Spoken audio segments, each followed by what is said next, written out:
अल्हम्दुलिल्लाहि रब्बिल आलमीन वल आकिबतु लिल मुत्तकीन वस्सलातु वस्सलामु अला सय्यदिल अंबियाइ वल मुरसलीन व अला आलिहि व सहाबिहि अजमाइन अम्मा बाद फ़ौज़ु बिल्लाहि मिनश शैतानिर रजीम बिस्मिल्लाहिर रहमानिर रहीम क़ालू व हुम फ़ीहा यख़्तसिमून सदक़ल्लाहुल अज़ीम। इन्नल्लाह व मलाइकतहु युसल्लूना अलन नबी या अय्युहल्लज़ीना आमनू सल्लु अलैहि व सल्लिमू तस्लीमा। अल्लाहुम्मा सल्लि अला सय्यिदिना व मौलाना मुहम्मदिन व बारिक व सल्लिम व सल्लु अलैहि। अस्सलातु वस्सलामु अलैका या सय्यदी या रसूल अल्लाह। अस्सलातु वस्सलामु अलैका या सय्यदी या हबीब अल्लाह। अस्सलातु वस्सलामु अलैका या सय्यदी या मुहम्मदुर रसूलुल्लाह सल्लल्लाहु अलैहि व आलिहि वसल्लम। अल्लाह तबारक व तआला की हम्द व सना और उसके प्यारे हबीब हज़रत मोहम्मद सल्लल्लाहु अलैहि वसल्लम की ज़ात अक़दस पर दरूद व सलाम का नजराना पेश करने के बाद मैं सच्चे दिल से दुआ गो हूँ कि अल्लाह अज़्ज़ व जल मेरे हाज़रीन नाज़रीन सामईन के माल जान इज़्ज़त आबरू में बरकतें अता फरमाए और दुआ गो हूँ कि अल्लाह अज़्ज़ व जल मुझे हक सच ठीक ठीक बयान करने की तौफीक अता फरमाए और अगर कोई इसमें गलती कोताही हो तो अल्लाह अज़्ज़ व जल अपने शान करीमी के सदक़े से मुझ बंदा नाचीज़ को माफ़ी अता फरमाए। दुआ या कलिमात के बाद आज का जो मेरा उन्वान है वो है गुमराहों का आपस में लड़ना। खुतबा के अंदर तलावत की गई आयत करीमा सूरह शुआरा आयत नंबर 96 पारा नंबर 19। तर्जुमा कहेंगे और वो इसमें बाहम झगड़ते होंगे। पिछली आयत करीमा के अंदर इब्लीस के सारे लश्करों का जिक्र हुआ है और इस आयत करीमा के अंदर इस आयत करीमा के अंदर जो वो का लफ्ज़ इस्तेमाल हुआ है वो का इशारा इससे मुराद झूठे माबूद हैं, वो से मुराद झूठे माबूदों के पुजारी हैं और वो से मुराद इब्लीस के सारे लश्कर हैं।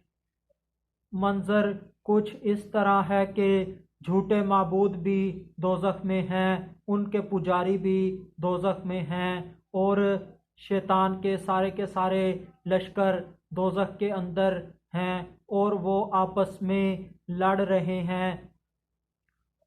जो झूठे माबूदों के पुजारी हैं वो अपने झूठे माबूदों से लड़ेंगे और मैं कहता हूँ कि वो झूठे माबूदों के पुजारी अपने माबूदों को कहेंगे कि हमने तो तुम्हें इसलिए माबूद माना था कि तुम हमारी अल्लाह की बारगाह में सिफारिश करो, हमें फ़ायदा दिलवाओ, हमें अल्लाह से बख्शवाओ, मगर तुम तो अल्लाह की एक मखलूक थे, तुम तो बेकार चीज़ थे, हमने बेकार में तुम्हारी इबादत की और जिसकी वजह से आज हम यहाँ पर हैं।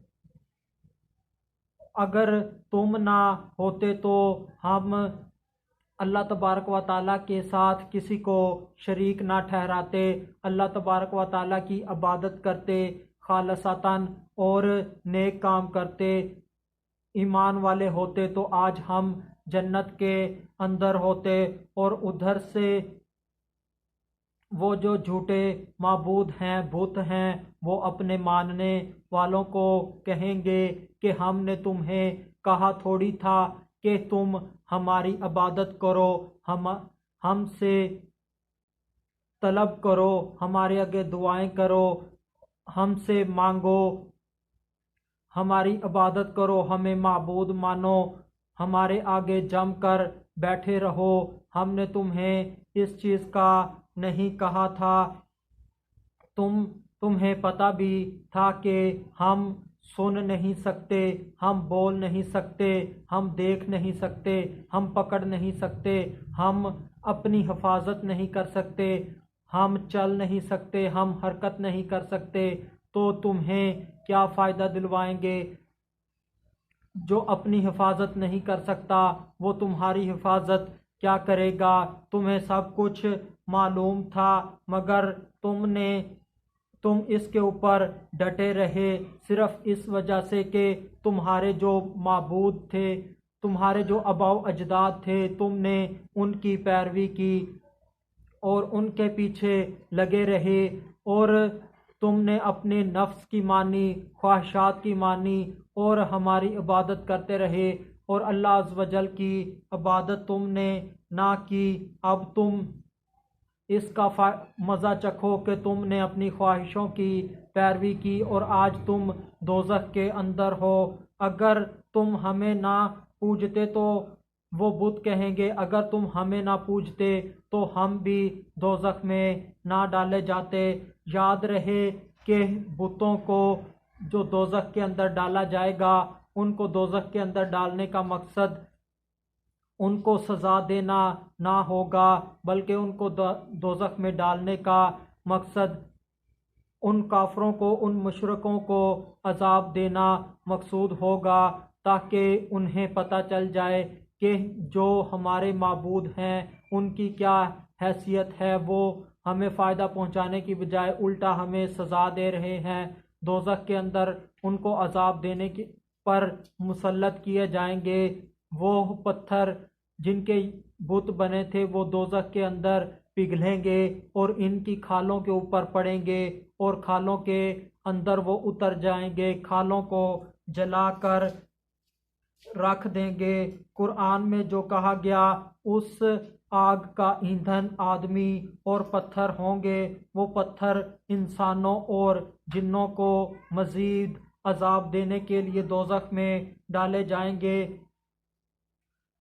यही बुत कहेंगे, तुम्हें अल्लाह के नबियों ने, अल्लाह के रसूलों ने तुम्हें समझाया, तुमने उनकी बात ना मानी और तुम अपने आबाओ अजदाद की पैरवी पर और अपनी ख्वाहिशों की पैरवी के ऊपर डटे रहे। तुमने उनको ना छोड़ा और आज तुम दोज़ख के अंदर हो।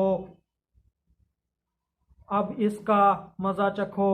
लोग शैतान से लड़ेंगे कि आज हम तेरी ही वजह से दोज़ख के अंदर हैं, अगर तू ना होता तो हम दोज़ख में ना होते, अगर तू ना होता तो हम गुमराह ना होते। अल्लाह तबारक व तआला को माबूद मानते, ईमान लाते, नेक काम करते, गुनाहों से बचते। तेरी ही वजह से हमने गुनाह किए, तेरी ही वजह से हमने कुफर किया, आज तेरी ही वजह से हम दोज़ख के अंदर हैं। शैतान आगे से उनको जवाब देगा कि मैंने तुम्हें पकड़ कर नहीं रखा हुआ था कि तुम ईमान ना लेकर आओ, मैंने तुम्हें हाथ पकड़ कर नहीं कहा था कि तुम सवाब का काम, नेकी का काम ना करो। मैं तुम्हारा हाथ पकड़कर तुम्हें गुनाह के काम नहीं करवाता था, बल्कि तुम्हारे दिल के अंदर वसवसा डाल देता था, ख्याल डाल देता था। आगे तुम्हारी मर्जी होती थी कि तुम अल्लाह की बात को मानो या शैतान की मेरी पैरवी करो। तो तुमने अपने नफ्स की मानी, ख्वाहिशात की मानी, तो तुमने अल्लाह की इबादत ना की, अल्लाह को माबूद ना माना, नेक काम ना किए, गुनाह ना छोड़े, गुनाहों के ऊपर डटे रहे, जिसकी वजह से आज तुम दोज़ख के अंदर मौजूद हो और यही तुम्हारा अंजाम हुआ है। अगर तुम मेरी ना मानते तो तुम जन्नत के अंदर होते। तुमने मेरी मानी, अपने नफ्स की मानी और आज तुम दोज़ख के अंदर हो।